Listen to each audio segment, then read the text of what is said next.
नमस्कार, एक बार फिर से उपस्थित हूँ आपके समक्ष दुर्गा सप्तशती के इस पावन अभ्यास सत्र को लेकर। हमने अब तक प्रथम अध्याय के 25 श्लोकों का पाठ करना सीख लिया है। आज हम 26वें श्लोक से आगे को पढ़ना आरंभ करेंगे। 25वां जो श्लोक है वो अर्ध श्लोक है, उसे देख लीजिए एक बार। कथम ते किम नु सद्वृत्ता दुर्वृत्ता किम नु मे सुता, दुर्वृत्ता किम नु मे सुता।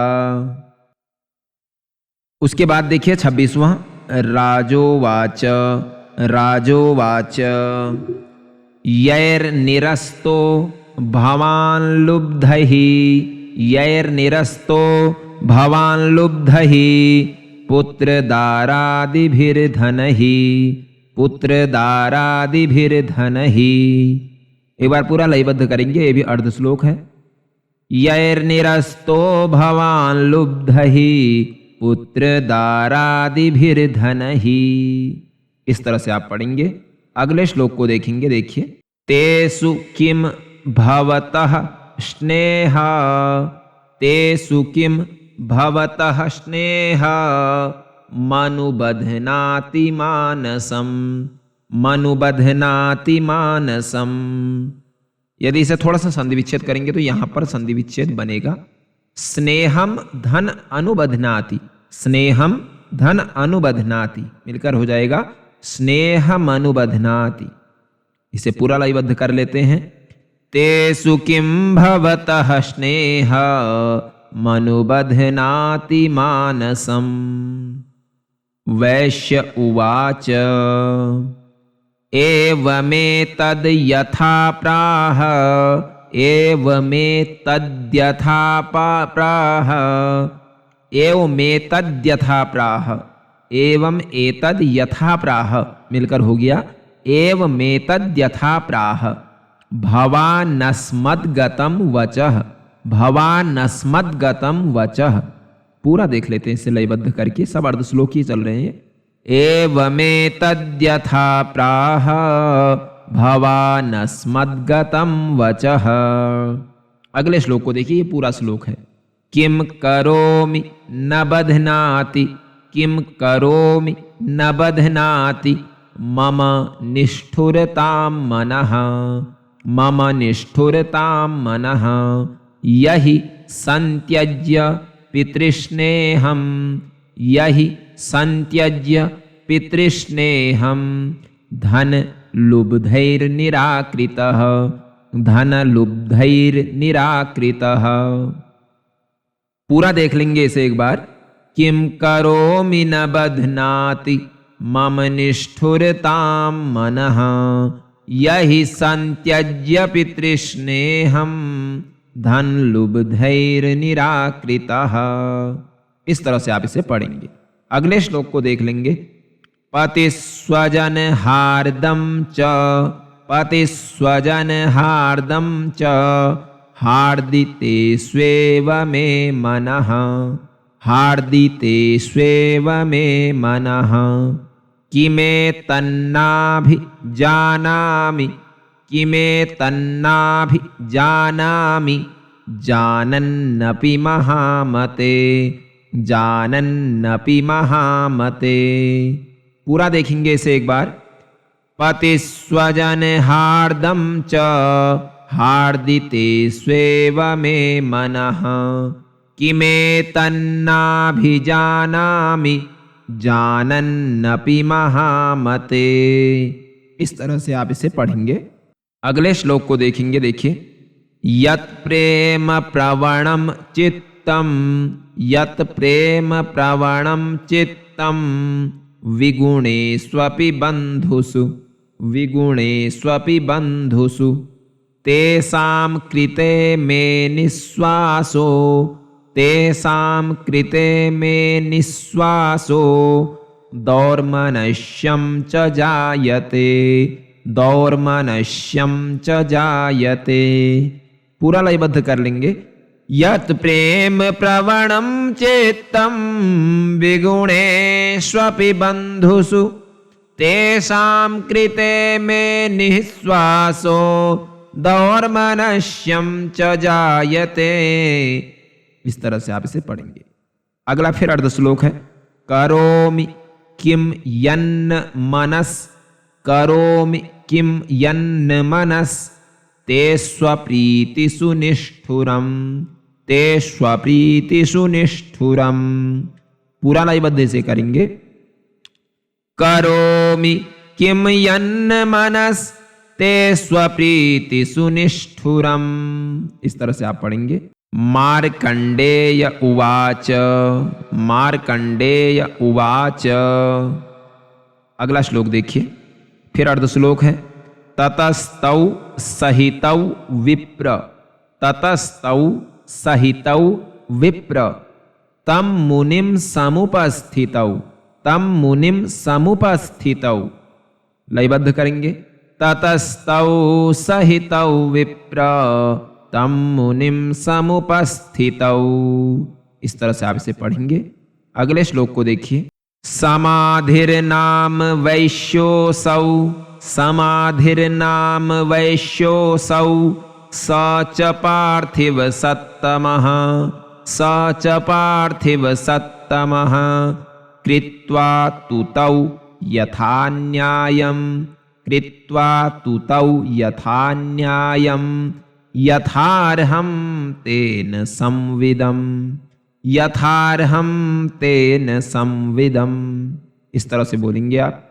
पूरा लयबद्ध करते हैं इसको। समाधिर्नाम वैश्योऽसौ, स च पार्थिव सत्तमः, कृत्वा तुतौ यथा न्यायं, यथार्हं तेन संविदं, यथार्हं तेन संविदं। अगला श्लोक देखिए। फिर अर्ध श्लोक आया है।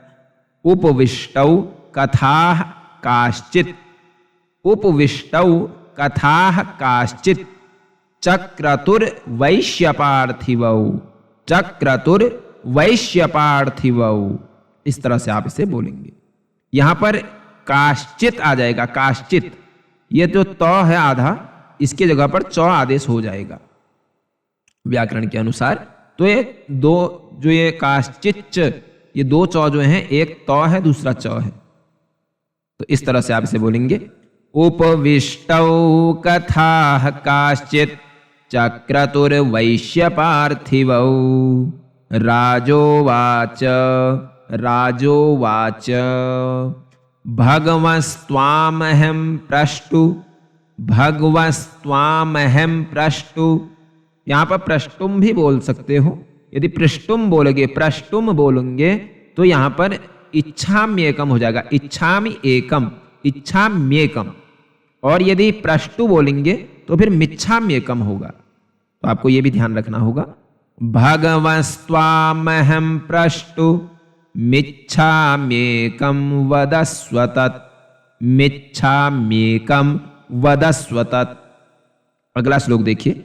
दुःखाय यन्मे मनसः, दुःखाय यन्मे मनसः, स्वचित्ता यत्ततां विना, स्वचित्ता यत्ततां विना, ममत्वं गतराज्यस्य, ममत्वं गतराज्यस्य, राज्याङ्गेष्वखिलेष्वपि, राज्याङ्गेष्वखिलेष्वपि।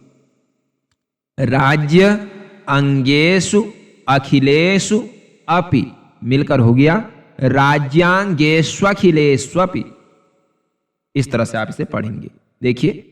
दुःखाय यन्मे मनसः, स्वचित्ता यत्ततां विना, ममत्वं गतराज्यस्य, राज्यांगेष्वखिलेष्वपि। इस तरह से आप इसे पढ़ेंगे। आपको लग रहा होगा कि कहां पर किस तरह से कौन सी लय बोलनी चाहिए। क्या एक ही लय में पूरा पढ़ें? यदि एक ही लय में आप पूरा पढ़ेंगे लगेगा तो अच्छा, लेकिन उतना भाव जागृत नहीं हो पाता। इसलिए कहीं पर लय को जो है, उसकी ताल जो है वो उठानी पड़ती है, तो कहीं पर बैठानी पड़ती है। उसकी संपूर्ण जानकारी यदि आप चाहते हैं कि कहां पर उठाया जाए, क्योंकि यहां पर हम एक एक श्लोक को पढ़ रहे हैं, तो एक एक श्लोक पढ़ने में क्या होता है, कभी कोई लय आती, कभी कोई लय आती है, या तो एक ही लय आ जाएगी। लेकिन यदि आप जानना चाहते हैं कहाँ पर लय को उठाया जाए, कहाँ पर लय को बैठाया जाए, तो उसके लिए जो हमारे चैनल में संपूर्ण दुर्गा सप्तशती का प्राकृत पाठ डाला गया है, संपूर्ण दुर्गा सप्तशती है, उसमें जितना नवरात्रि में संपूर्ण षडंग पाठ जिसे कहते हैं, शाप विमोचन मंत्रों से लेकर के संपूर्ण क्षमा प्रार्थना पर्यंत, उसको आप सुनिए। उसमें देखिए कि कितने श्लोकों के बाद किस तरह से लय उठ रही है, कहाँ पर बैठ रही है। तो आप ऐसे पढ़ेंगे तो उसमें एक अलग भाव जागृत होता है, उसे भी आप जरूर सुनिएगा। अगला श्लोक हम देखते हैं, 42वां श्लोक। देखिए, जानतोपि यथाज्ञस्य, जानतोपि यथाज्ञस्य किमेतन्मुनिसत्तम, किमेतन्मुनिसत्तम अयं च निकृतः पुत्रैर, अयं च निकृतः पुत्रैर दारैर्भृत्यैस्तथोञ्झितः, दारैर्भृत्यैस्तथोञ्झितः। पूरा देखेंगे इसको एक बार। जानतोपि यथाज्ञस्य किमेतन्मुनिसत्तम अयं च निकृतः पुत्रैर दारैर्भृत्यैस्तथोञ्झितः। 43वें श्लोक को देखेंगे। स्वजनेन च संत्यक्त, संत्यक्त, सत्यक्त नहीं है, संत्यक्त, स्वजनेन च संत्यक्त, संत्यक्तस आ जाएगा इसमें, या इसे ह बोल सकते हैं आप, संत्यक्तः। तो संत्यक्तस बोलेंगे आप। देखिए, स्वजनेन च संत्यक्तस तेषु हार्दि तथाप्यति, तेषु हार्दि तथाप्यति एवमेष तथाहं च, एवमेष तथाहं च द्वावप्यत्यंत दुःखितौ, द्वावप्यत्यंत दुःखितौ, द्वौ अपि हो गया द्वावपि, अत्यंत दुःखितौ हो गया द्वावप्यत्यंत दुःखितौ। कठिन शब्द जरूर है, लेकिन आप इसको यदि संधि विच्छेद करके पढ़ेंगे तो बहुत अच्छी तरह से आपके समझ में आएगा। स्वजनेन च संत्यक्तस्तेषु हार्दि तथाप्यति एवमेष तथाहं च द्वावप्यत्यंत दुःखितौ। अगला श्लोक देखिए आप। दृष्ट दोषेऽपि विषये, दृष्ट दोषेऽपि विषये ममत्वाकृष्टमानसौ, ममत्वाकृष्टमानसौ तत्किमेतन्महाभाग, तत्किमेतन्महाभाग यन्मोहो ज्ञानिनोरपि, यन्मोहो ज्ञानिनोरपि। इस तरह से आप इसे पढ़ेंगे। एक बार पूरा इसे लयबद्ध करके देख लेंगे। देखिए, दृष्ट दोषेऽपि विषये ममत्वाकृष्टमानसौ तत्किमेतन्महाभाग यन्मोहो ज्ञानिनोरपि। इस तरह से आप इसे पढ़ेंगे। अगला श्लोक देखिए। अगला श्लोक देखिए। ममाश्य च भवत्येषा, ममाश्य च भवत्येषा विवेकान्धस्य मूढ़ता, विवेकान्धस्य मूढ़ता। इस तरह से आप इसे पढ़ेंगे। देखिए एक बार फिर से इसे लयबद्ध करके। ममाश्य च भवत्येषा विवेकान्धस्य मूढ़ता। इस तरह से आपके आज 20 श्लोक हुए, क्योंकि आज अर्ध श्लोक बहुत ज्यादा थे, इसलिए आपके 20 आज हो गए। तो इसके बाद हम आगे को 46वें श्लोक से आगे कल को पढ़ेंगे। तब तक आप इनका अभ्यास कीजिए और वीडियो को अधिक से अधिक शेयर कीजिए, लाइक कीजिए, कमेंट में जय माता दी जरूर लिखें। कोई भी स्तोत्र आप पढ़ना चाहते हैं तो आप उसका कमेंट जरूर कर सकते हैं। तब तक के लिए जय माता दी।